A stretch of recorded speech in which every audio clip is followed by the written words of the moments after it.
You in? Cool. All right, everybody, we are back, and I kicked my modem really good. I gave it a stern talking to. I kicked it, and I said, "Fucking come on, Gary Richide, author of A Twisted History of the United States, is giving us a lesson here. So fucking work. We need our education. So Gary, I hand it back to you. You were talking to us Well, about the Yom Kippur War and why this was the Jews' fault. So I give it well, back all to the you. proof, yeah, Robbie, all the proof we need that the CIA is shutting us down is right when we start talking about the petrodollar. Your Yeah, feed comes out, right? it hears it. The algorithm. I was talking about that earlier in the episode that there's enough NSA monitoring that the global elites are not concerned. They know what's up unless it's a freak occurrence. Yeah. So we left off talking about rising prices in the United States, especially in oil, and what Nixon did in 1974 as the U.S. economy was essentially in free fall and the dollar was being crushed, especially by other currencies, was he sent his then Secretary of the Treasury, William Simon. He flew him all the way to Jeddah, Saudi Arabia.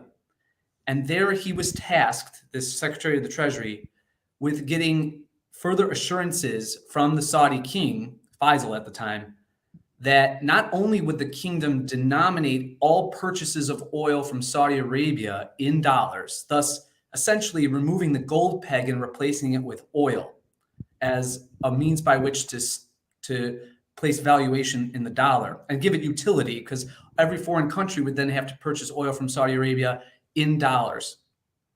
But furthermore, he gave the Saudi king assurances that they would be able to use this new wealth and largesse of having the United States purchase and other Western European and modernized nations purchase all this oil from Saudi Arabia and OPEC in dollars. The Saudis would then push all of those dollarized assets into buying U.S. treasuries.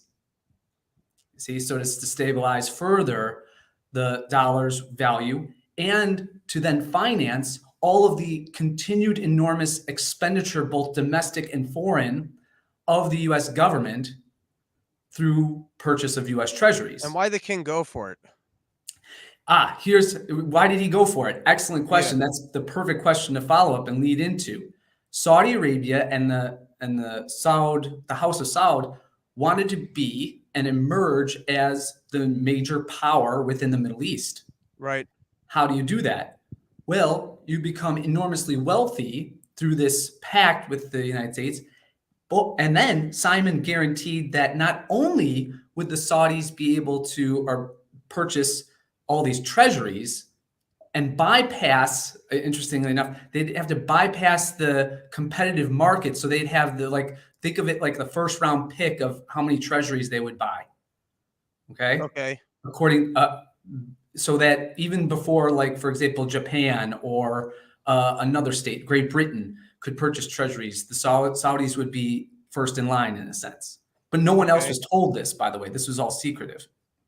So they would then use that money to finance, again, U.S. expenditure, but the Saudis would also get special connections and use those dollarized assets to purchase weaponry. Okay. From Raytheon, from McDonnell Douglas, from U.S. war manufacturers. You see? Thus, Saudi Arabia became a military power as a result of this petrodollar arrangement. Here's where it gets really shady, okay? What was not revealed until 2016, and there was an intrepid reporter at Bloomberg named Andrea Wong who wrote a whole article about this untold story about the petrodollar arrangement. By the way, it was sort of buried at the time. So in my recent article on Mises Institute, on the Mises Wire, I kind of resurrected it, but it's really essential to understand.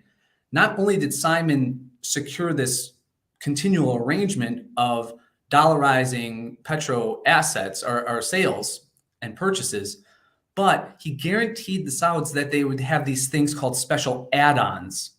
And what the add-ons were was that through essentially a money laundering scheme, the Saudis would be able to purchase treasuries, not just through their own treasury, but through foreign governments and then entities that they founded in, for example, the United States, Western Europe, and throughout the world. And those add-ons would not be tallied in the official register. Why does that? of who How was does that? purchasing treasuries. Now you might say, well, why Yeah. were they so secretive about this? Well, think Right. about it for a moment. Think about the time. If it was seen that the Saudis were purchasing enormous sums of US treasuries, thus financing US imperial activity, right? Right. Supporting Israel, and furthermore, funding all of the US welfare spending that was going on at the time. Well, that doesn't play in the Islamic world, right? Right. Immediately, the Sauds, they were always fearful, they still are, of a revolution against them because they're not recognized as truly religious leaders. They're seen as secular dictators. Right. If all of that was unveiled, that they were purchasing these enormous amounts of U.S. treasuries. By the way, within 4 years, even on the official register, the Saudis owned about 20% of U.S. treasury debt. So they were, but then when you take on the add-ons and all of these, as I said, they're money laundering schemes by which to finance American expenditure. You look into it, and it really gets into, for example, how can the Saudis fund an enormous new Gulf tour? Well, it's in large part because of these arrangements. How can they wash this money? Well, it's through these different means by which they're able to purchase treasuries without any acknowledgement of it, and then therefore the rest of the Islamic world doesn't really know of the extent of the cooperation between the Saudi regime and the United Now, States. what does front running treasuries help you? Like, if you got first access to buy treasuries, Hmm. like I understand front running a stock because Yeah. you could basically pump and dump it, but with the treasury, I don't really like having first access. I don't see the financial advantage. I'm not Well, saying it doesn't exist. I'm not like instantly recognizing it. it's a financial advantage in the sense that you get when, for example, you want when yields go up, Right. right? When yields go up and you get the first shot at purchasing. Remember, there's a limited amount of treasuries that are Right. auctioned off on I think it's semi-monthly basis or bi-monthly But basis. isn't this? I got to point out this is kind of working in the opposite way that the Saudis buying the treasuries are creating demand for the treasuries, which would then lower the yield of the treasury. So part of the scheme here, it's more of like it's more of like if you looked at it like a stock company where it's like, all right, I got to figure out how to pump up my stock price, and they go, all right, so here's what I'm going to do. I'm going to go interact with the Saudis, and I'm going to force everybody to essentially buy. Like Saudis only going to sell you their product with my stock. So now I've Hmm. got built in that the stock value is going up. And then I guess that's the buy-in. And then I'm giving them the first right to basically purchase additional shares in the stock via the treasury, right? And so And they're also being able to ride the wave of the asset price going up. I guess that makes right, sense in that regard. right. And remember, they essentially Right. get first right to sell it too. Right. So So it's the it's a pump and Saudis dump. are, yeah, very much so. And remember, the Saudis, for example, when in it was like 2015, 2016, the price of oil plummeted. The Right. Saudis were very angry about that. Right. They were angry about that. So what did they do? They threatened to sell all the treasuries, Right. right? So then, therefore, the financing that comes through that would not be available. It might cause, again, essentially a dump of Right. those All right. treasuries. So these are kind of two different questions. In your Hmm. opinion, so now we're in a place where petrodollar, what we're looking at basically 50 years ago, that Nixon took us off the gold standard, right? Yes, So 71. Mhm. 50 years ago, it could be that like the petrodollar essentially the US dollar would have collapsed because we went off of gold. Nixon figured out a scheme to figure out like, okay, well, what will have the built-in redeemability instead of gold? He works out Mhm. this deal with the Saudis. It keeps the dollar as kind of number one, so everyone keeps using it. But at this point, we've evolved way past that, that we no longer need that built-in redeemability because there's so much debt or basically demand for dollars that the petrodollar aspect isn't like. In other words, it could be that historically that like it was a business relationship that we needed 50 years ago, because without that we would have collapsed. But now we've been able to grow off of the fact that we had that. We don't need it anymore, and if you took it away, it wouldn't have that much of an impact. Or it could be that it's still a massive amount of the demand for dollars is the fact that this contract is still priced in dollars. I believe Gene Epstein argued that it's so easy to convert money that like it doesn't have that big of an impact. But I hand it back to you for your perspective on this. Gene's right about the convertibility of money in these programs like the SWIFT, that in which you just engage in international exchange and the like. However, I would argue that if you look at the nations that have challenged the petrodollar arrangement, let's think of them: Iran, Russia. Libya is a These big one. countries. What? I'm sorry. I think Libya is a big one, from what I Right. understand, because they Well, threatened to sell for gold, and they're like, U.S. went, nope. yeah, precisely. Or think about, for example, Saddam Hussein in 2000. He got out of the oil for food program and then announced that he would purchase or allow for the purchase of Iraqi oil reserves using the euro. What was the U.S. regime's reaction to all of these things? Absolute demonization. I mean, to the point of course, stirring up weapons of mass destruction claims against Saddam Hussein, and he's ousted finally, right, through the Iraq War. So, what I would argue, therefore, is that the petrodollar arrangement is indeed still at least valued to some degree, as it props up the dollar's reserve currency status, and that's still important to the U.S. regime, because all the nations that challenge the system are then, of course, deemed as parts of the axis of evil and immediately targeted by the U.S. regime. Okay, and then this past week, at the beginning of the Ukraine war, the stories were kind of coming out of, is this going to be a problem for the U.S. dollar? We've got more of Russia trading directly with India. We've got more oil contracts now being priced in Chinese. Renminbi? Yeah. Mm-hmm. Isn't the yuan? It's the yuan or the renminbi. Yeah. Okay, fine. Same, but basically China currency instead of US dollar. Now, and I'm going to talk about this in a bit, we've got Israel's attacking Iran, and it seems like we're headed a little bit more towards a Iran, Russia, India, maybe China block versus, not necessarily versus everyone else, but maybe at least a split kind of economy type situation, where that's team one and we're team two, or you could see us as team one, they're team two, but a little bit of a splintering.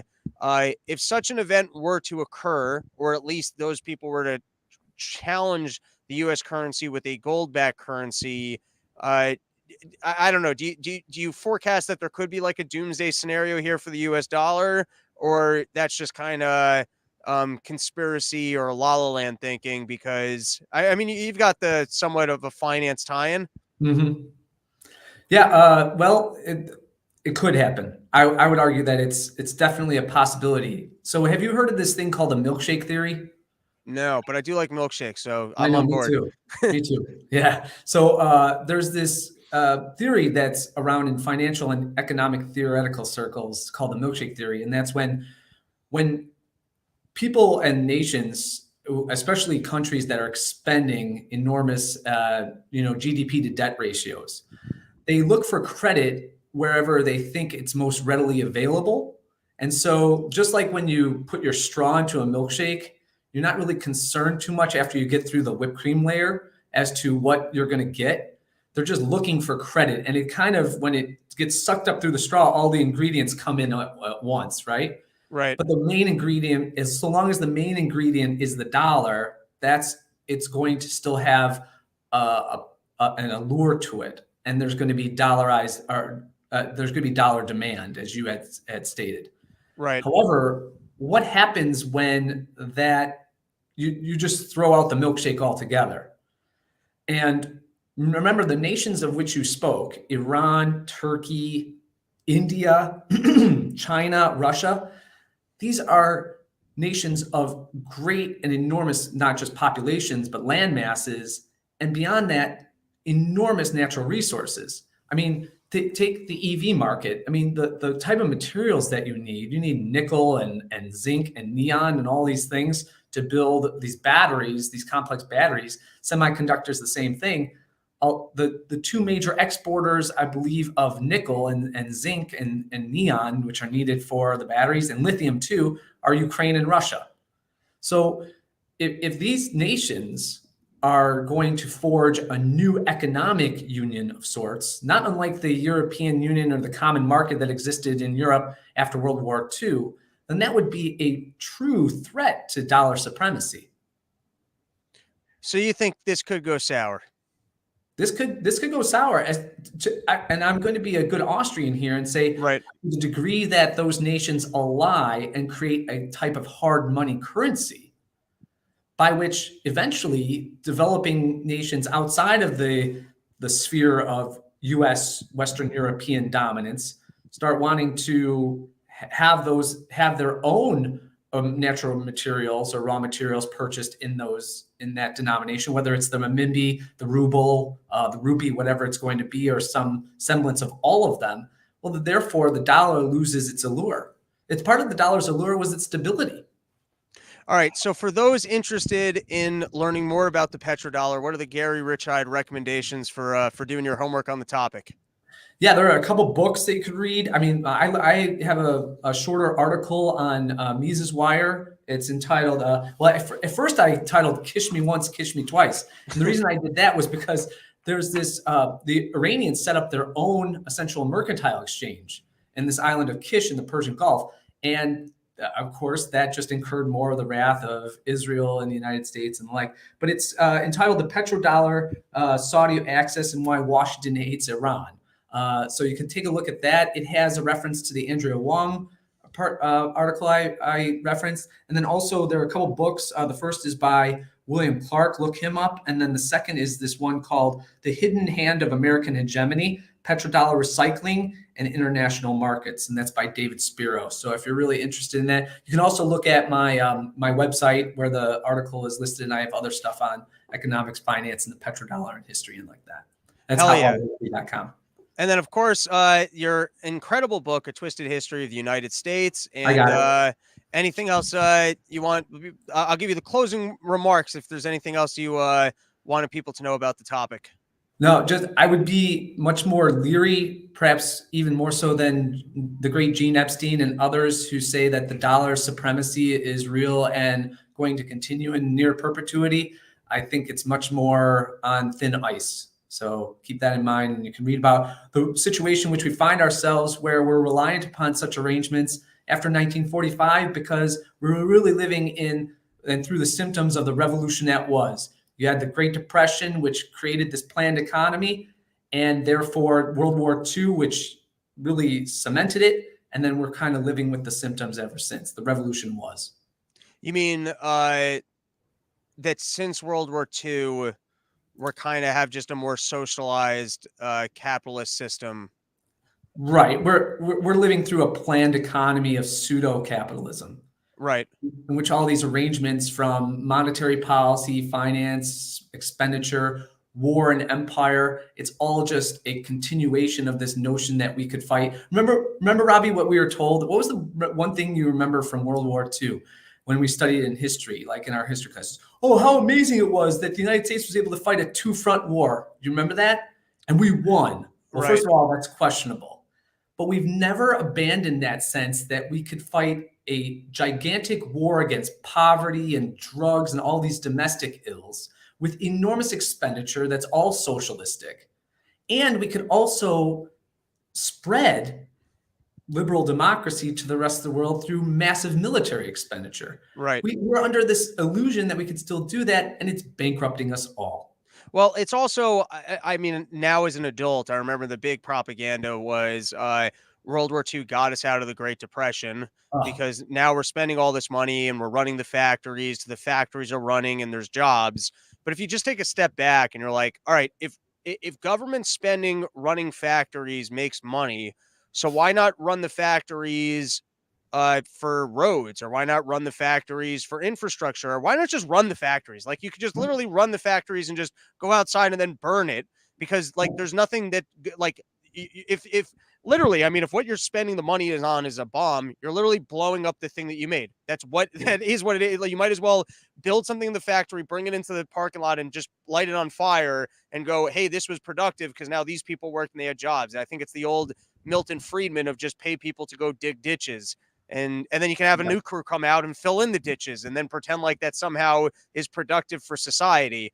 Or It only his, takes, yeah, yeah, his famous quip, Friedman's famous quip was, "Well, why are you having all these people? Why don't you use the bulldozer?" And they said, "Well, if we use the bulldozer, then all these people with the shovels won't have jobs." right. And then Friedman said, "Well, instead of giving them shovels, give them spoons, if Right, that's right, the right. case." Because then they can Right? work longer. Yeah. Yeah, Why? and then to draw in Mises had a great quote: "War economics and war prosperity is like the prosperity that a hurricane and an earthquake brings." Does that mean Right. you want a hurricane and an earthquake to destroy everything, so as to destroy that value that was already built up, so that you have to reallocate resources to build it up again or create something new? Of course not. You'd rather have the already established value of the thing, the infrastructure or whatever it is, and then divert or direct those resources into new and what we might call entrepreneurial energies or innovations, not to rebuild what was already existent. All right. Gary, always a pleasure. Thanks for coming on. I can't recommend enough the book, A Twisted History of the United States, and it's most easily just found on Amazon, right? Yeah, exactly. And then you can also buy it from the website, and I'm happy to sign copies and send them out to everybody. Hell yeah. All right, pleasure. And now we're gonna get back into, I don't know why I saluted. That was weird, but we're gonna get back into the news topics that I had. So kind of a disjointed episode, but we're getting all caught up here. You guys will know everything that's going on in the world, getting some education. All right, we're gonna skip Social Security. We'll come back to that tomorrow. Already mentioned the Iran Israel bombing. It's just getting a little bit creepier. That it does feel like we're ramping more towards a pretty big war as opposed to just de-escalating. Just calling up Putin and go, hey, you want Eastern Ukraine? Enjoy it. Whatever you need. You need something in Eastern Ukraine, just take it. You guys can have it, and then we can go back to having normal energy prices, as opposed to having Israel going, oh, all right, we gotta help out the Ukrainians and go bomb stuff in Iran, and the Americans go, hey, we're not fighting you, but we are going to ship our tanks across the world, and please don't blow them up, because then if you blow them up, that's like you're attacking us. You got to wait till they're actually in Ukraine. It's like, oh, what a game that is. You got to wait till the ships are actually in Ukraine. And once they're in Ukraine, then you can attack them. But before they cross the line into Ukraine to attack you, those you're not allowed to touch those. Doesn't seem to be flowing in the right direction. All right, let's hit a couple more news topics. Crushed bug additive is now included in pizza, pasta, and cereal across the EU. This was an article from Zero Hedge. And, let's start by we can strongman it. Crickets are apparently unbelievably nutritious. I mean, we've been wasting our time with farms. We've been wasting our time, with wheat. We've all these developments in farming and otherwise. We could have just been eating crickets the entire time. Apparently, the most nutritious thing. And by the way, there's something weird to me that like the Bible warns against eating bugs, and like intuitively, we're all like, this is gross. But then I guess at the end of the day, I eat a protein bar. So I guess if you it's almost like it's like you don't think of this one as kind of being science versus God in the same way that like they almost claim that like the trans situation. It's like there's a lot of Bible themes that seem to be coming up in our lives where science seems to be taking the other side. So here you got the celebrities and they're selling us on, hey, you got these animals, you've got the wholesome food that we've been eating for our entire lives, but that stuff's bad for the environment. But you know what would be better for the environment? And then you even get what's his name? The Iron Man actor. Why am I so bad with names when I need him? But you guys all know who I'm talking about. And he's up there and he's talking about larva like it's unique grapes that are going into a wine. Oh, and I was eating this thing made of the French larva. You're talking about fucking maggots, dude. You're talking about eating worms and maggots, but yet you make it seem like a distinguished gentleman. And that's why your face all of a sudden looks like you're 110 years old. But here you have it. So, the global elites, they're out there, and instead of us eating delicious steaks, they want us to get onto this bug diet. And their claim is we've overlooked this. I mean, the same as modern medicine has come around and given you incredible solutions to your medical problems. We can solve what you're eating. Everyone's getting fat and diabetic, and it's because you're not eating crush bugs. So let us help you out. And by the way, I mean, there's so much shit chemicals in our food. I mean, just randomly adding the fact that you've got shredded crickets into something, I wouldn't recognize that ingredient. Is that a worse ingredient than phosphoric acid? BLT or whatever, G917. Go look at the ingredients on most of the fucking shit. And I like eating like gas station fake healthy food, like Lenny and Larry's cookies. I don't know why I'm done with those too, because sometimes those give me the worst farts. Sometimes you don't even really want to eat food because you're about to be on a plane, and then you eat one of those things, and then you're over your fart quota within the first 5 minutes. You got everyone on the planes looking around trying to figure out who's farting, and then you point to the person that came on with the full plate of like eggs.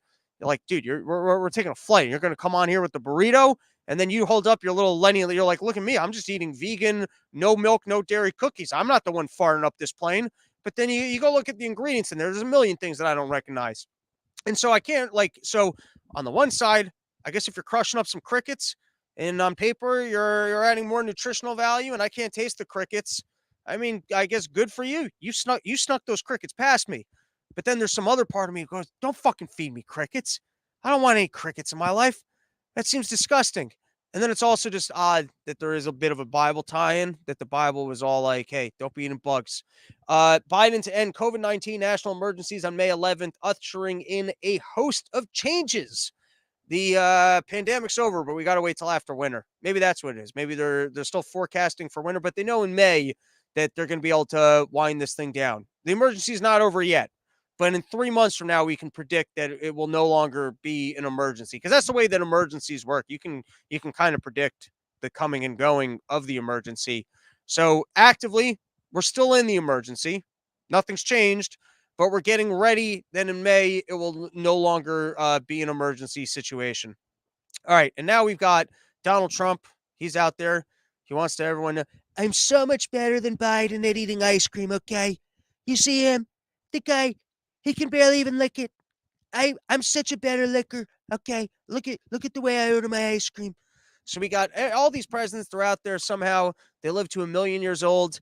They fucking eat junk food all day, and they still got the energy to make better decisions for all of us and the world decisions. I mean, they can't even make a good decision about. But God bless. These are people of higher genetics than me, that they can be eating ice cream in the afternoon at age 76-year-old. Somehow Donald Trump just looks like the biggest 8-year-old. He's just like an 8-year-old at all times. In like his parent just dressed him up for a school assembly, um, and tried to comb his hair. It's like the parent tried to comb the hair and make it look nice, but within 3 minutes the kid's like this, and now it's all shaggy again. It's like that's what he looks like. He looks like a giant 7 or 8-year-old getting ready for school pictures. And here he is. He's about to place himself a nice big fat ice cream order.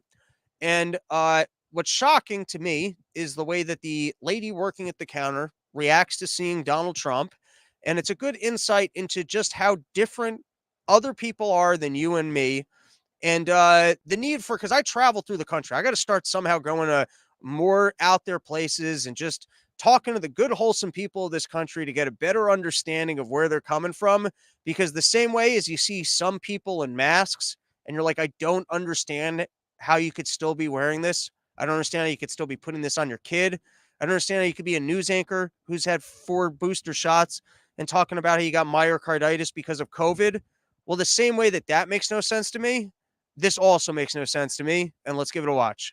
Thank you very much. So you recommend his food, right? Yes, sir. You care about prayer? No, not at all. Yes, go ahead. Go ahead. Lord, I pray, Lord, in the name of Jesus, as you be with Donald Trump, I pray, God, that you just help him in this presidency. If your prayers work, why not pray for a better job? Why not that? I mean, you really believe in the power of prayer and the power of prayer to make a change. You're going to call in your favor, and your favor is going to be that things should be better for Donald J. Trump. Is his middle name Jay? I don't even know. I don't know why I just threw that in. But how absolutely insane is that this is the degree by which people still believe in Donald Trump, their savior, the erector of quarter built walls, the man, the initiator of the vaccines. The man who continued government spending and to enlarge in our debt. This man could still save us. And if they just didn't steal elections from him, and the Lord Jesus would help assist Donald Trump to be reinstated to his rightful position of president, which was taken from him wrongfully. And then he abandoned the supporters who showed up for him on January 6th and took a wall and took pictures.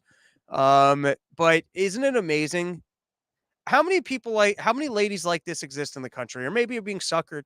Maybe this is just a full fledged photo opportunity.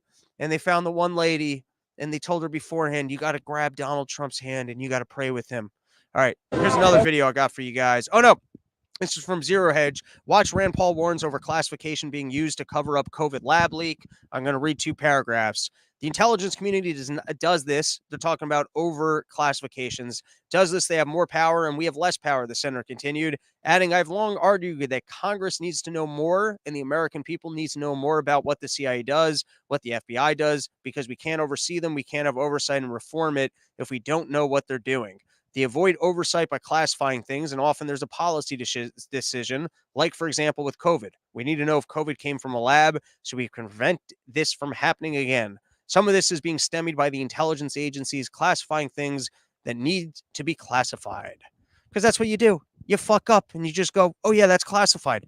Well, we need to look into what happened when that building, oh, I classified it. Well, we need to know what happened to the funds. It looks like all the funds from, oh, yeah, I classified it. That's classified information. You mean all the money we spent on hookers? Yeah, that's classified. That government spending is classified. Don't look at that. All right, that is our episode. We will be back later this week with a brand new one, probably Friday. I try and do the days that we don't record part of the problem. So maybe tomorrow I'll just be off.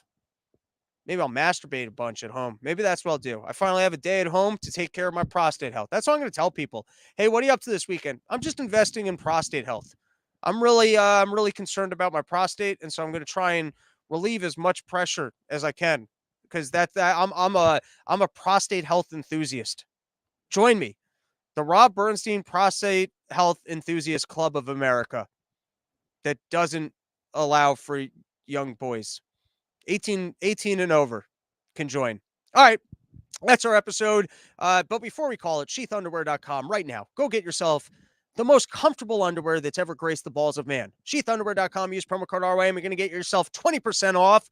And we're coming up on a new month, so we're going to have Bobby the Bank on for our monthly episodes. Hopefully talking about Chat GPT or whatever. This man, I write copy for him. He's already trying to replace me with robots. So we're going to have to find out about how many of our jobs can be replaced by these Chat GDP robots. And then, of course, YoKratom.com, home of the $6 kilo. Or you can go to YoDelta.com. Use promo code RYM. Get yourself 20% off. Yeah, they got the